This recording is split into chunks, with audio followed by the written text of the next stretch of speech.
A definite integral has start and end values. In another word, there is an interval AB. A and B are called limits, are put at the bottom and top of our integral symbols like this. A is the lower limit and B is the upper limit. We're going to find the definite integral by calculating the indefinite integral at A and at B, then subtracting. Let's take a look at an example.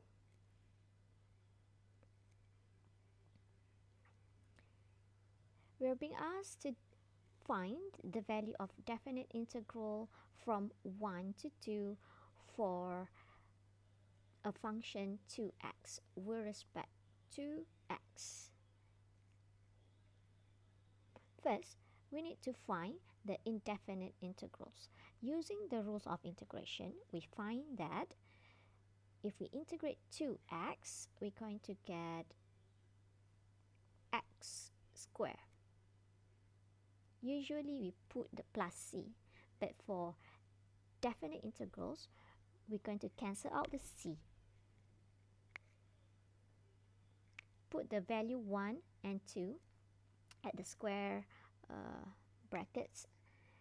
Let us find the value by substitute the value 2 and 1.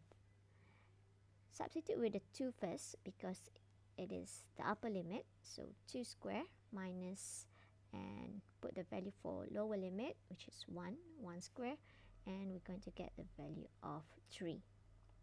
So that is how we find definite integrals.